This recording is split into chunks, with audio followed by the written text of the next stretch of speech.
In the dawn of existence, when Yggdrasil's roots reached into the heavens and its branches stretched into eternity, the gods ruled with splendor from Asgard. But among them was one whose heart never knew peace: Odin. Odin was not only the god of victory, his soul was a storm of unanswered questions. He gazed upon the stars and whispered, "Why are they here? Whose hand placed them in the sky?" He listened to the howl of the wind and wondered, is this the echo of fate or merely chance?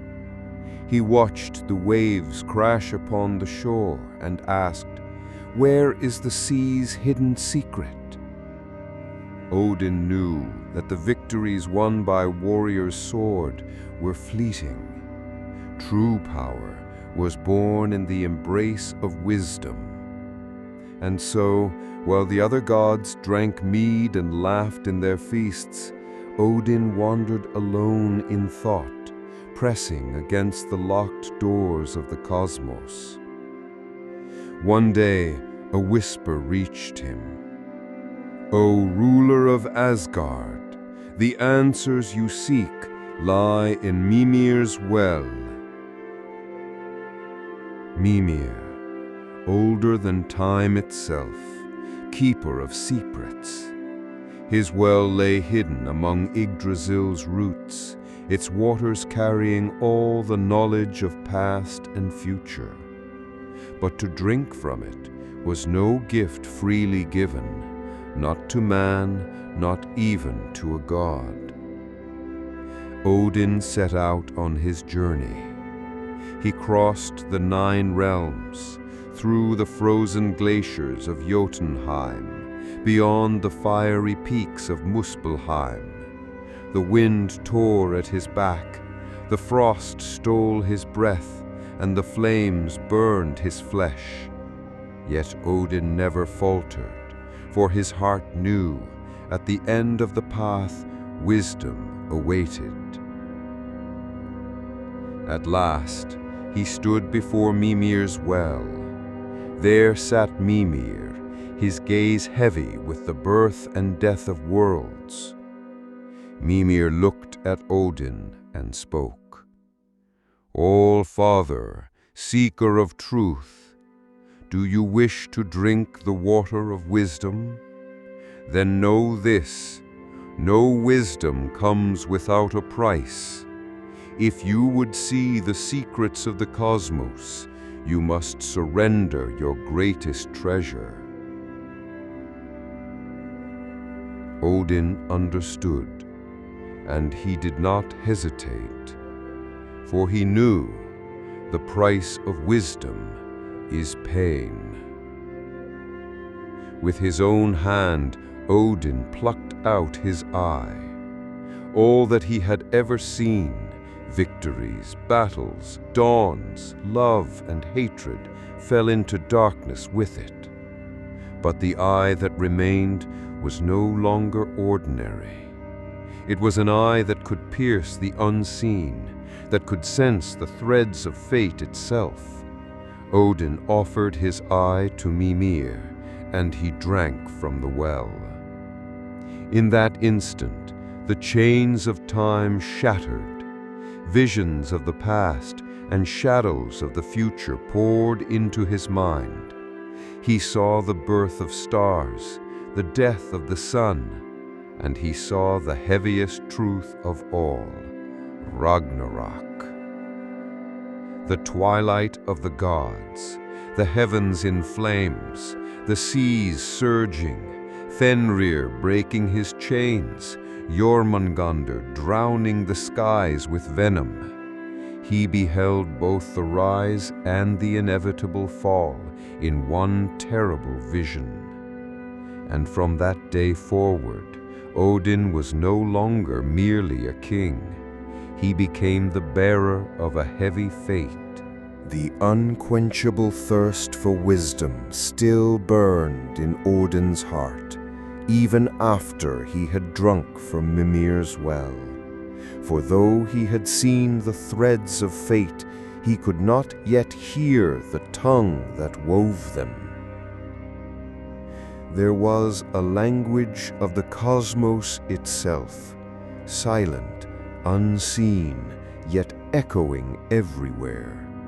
It whispered with the wind upon mountain peaks. It carved itself in foaming tides beneath the ocean's depths. It shimmered in the cold light of the stars. And this language had a name: the runes. The runes were no mere markings.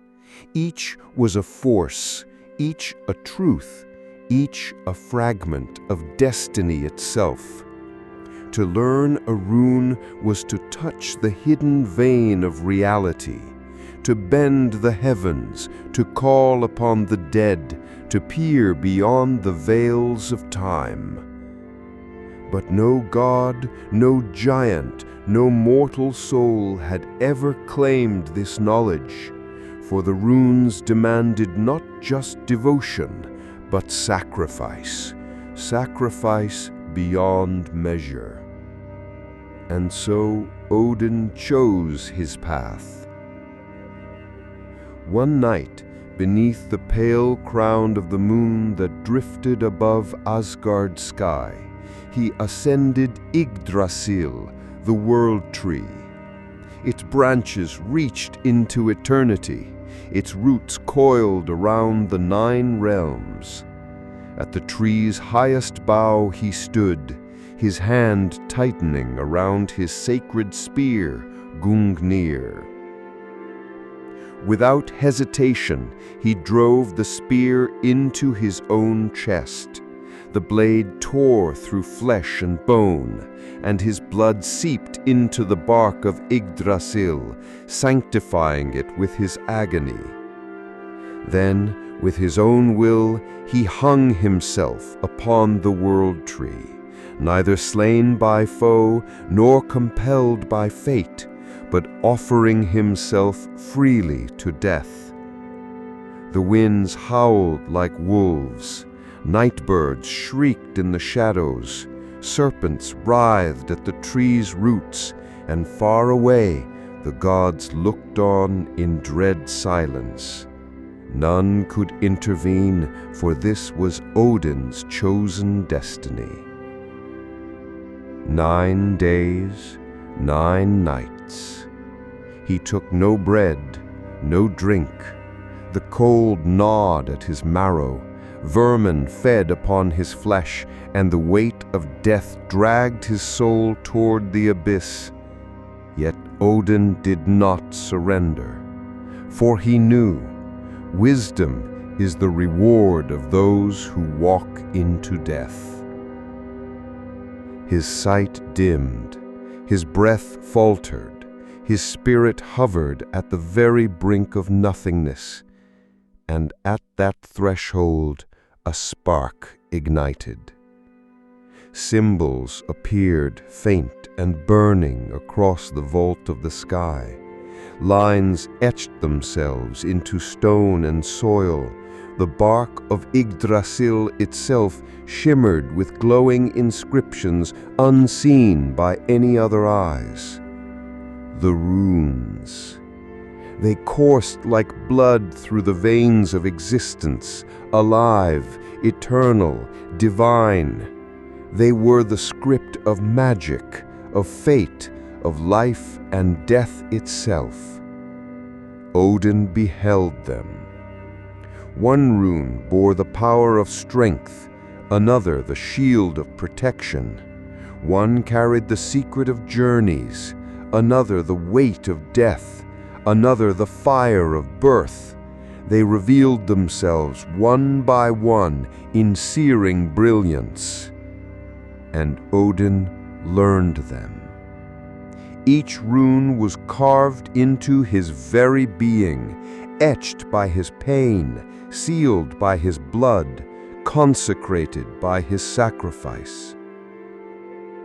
On the dawn of the 9th day, As his lifeless body still hung from the branches of Yggdrasil, Odin's single eye burst open with fire. He had crossed the boundary between life and death and returned not as a seeker, but as a master. From that day forward, Odin was no longer merely the High King of Asgard. He became the first to speak the language of creation itself, the tongue of the runes. But he also knew this truth: every gift of knowledge is bound to a burden, and the burden of the runes was heavier than fate itself, for they chained him not to freedom, but to destiny. Odin was no longer a mere ruler. He had surrendered an eye, laid his body upon the altar of death. He had drunk from Mimir's well, and he had carved the hidden language of the runes into his very soul. Yet the wisdom he gained did not bring him peace, for the runes were not only the keys to magic, they were also the map of destiny itself. And Odin read that map, line by line, sign by sign. Every mark spoke the same truth: the end. He saw Ragnarök. He saw the sky torn open, the stars extinguished, the sun devoured by a monstrous wolf. He saw Fenrir breaking free of his chains, Jormungandr rising from the depths, thrashing and spewing poison across the shores. He saw Surt, the fire giant, lifting his blazing sword to ignite the very heavens of Asgard. And at last he saw his own death. He saw himself shattered in the jaws of Fenrir, his blood seeping into the roots of Yggdrasil. He heard the desperate cries of gods fading like sparks in the wind. This knowledge fell upon Odin's soul like a stone too heavy to bear, and yet he did not falter. For in that moment he understood the greatest truth of all: you cannot escape fate, but you can stand tall in its shadow. And so Odin chose to prepare, even knowing the end could not be averted. He gathered the Valkyries, commanding them to bring the bravest warriors to Valhalla. He summoned the gods, teaching them not only strength and courage, but also wisdom and craft. From every corner of Midgard, warriors fought with the hope of being chosen to join Odin's host even after death. Odin knew the end would come, but for him what mattered was not the end, but the will to fight until the very last breath. This became the heart of the Viking spirit: to stride forward even when defeat is certain, to face the dark with a weapon in hand. For an honorable death is not the end, but the doorway to immortality. Thus Odin's story became a living symbol of that truth. He gave an eye to gain wisdom. He gave his life to seize the runes. And though he saw the coming of the great darkness, he never laid down his will to fight. To the Norse, Odin was not merely a king. He was the very embodiment of wisdom and courage. To be like Odin was to carry the weight of the cosmos on your shoulders and still walk forward into the storm. And so his name echoed through the ages, from stone-carved runes to storm-tossed seas, from the graves of warriors to the clash of steel on the battlefield. Odin. The runes had revealed their secrets, but with every secret comes a new burden. Odin was no longer just the All-Father. He was the prisoner of fate itself. But what comes next? Join me in the next chapter, where we uncover the first dark omens of Ragnarök.